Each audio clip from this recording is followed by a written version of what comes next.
Hi friends, बघा आपला आता हा चौथा व्हिडिओ आहे रोटेशनल डायनॅमिक्स वर. ओके, बघूया आता आपण या प्रश्नामध्ये काय आहे. If there is a change of angular momentum, म्हणजे हा टॉपिक आहे आपला अँग्युलर मोमेंटम वर. म्हणजे रोटेशनल डायनॅमिक्स मध्ये बघा अँग्युलर मोमेंटम म्हणजे conservation of law of conservation of angular momentum त्या टॉपिकशी रिलेटेड आहे. If there is a change in angular momentum from 1 joule second to 4 joule second in 4 second, then the torque is.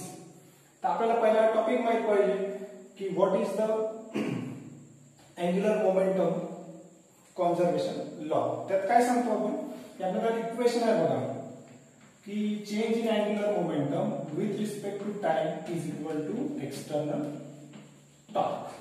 एकदम simple आहे आणि याच formula आपला हा problem based आहे. आपल्याला माहिती आहे जर हा टॉर्क 0 असेल, इफ लॉ काय सांगतो, if this external torque is 0 then dl by dt is equal to 0 or आपण याला म्हणतो cos. Okay, this is the conservation law of angular momentum. Okay, आता इथे हा प्रश्न काय फक्त ह्या फॉर्म्युलाच्या बेस वरच आहे, ह्या बाकी काही गोष्टी त्याच्यामध्ये नाही. ओके, तर आपल्याला माहिती आहे change in angular momentum with respect to time is equal to torque. मग आपल्याला हा टॉर्क तर काढायचा आहे. मग आता आपल्याला दिलेल्या गोष्टी बघा काय आहे, तर चेंज इन अँग्युलर मोमेंटम. तर चेंज काय होत आहे from 1 to 4.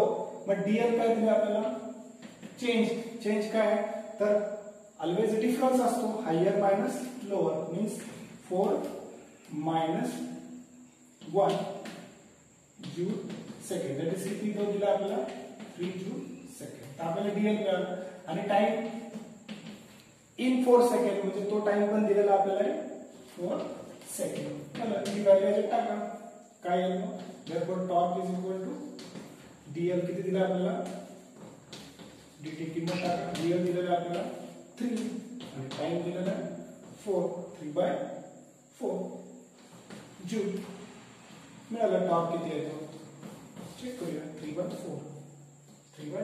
D is the answer. It's very simple problem. आपल्याला विचारला होता हा 2020 मध्ये, एकदम सिंपल. Okay, thank you.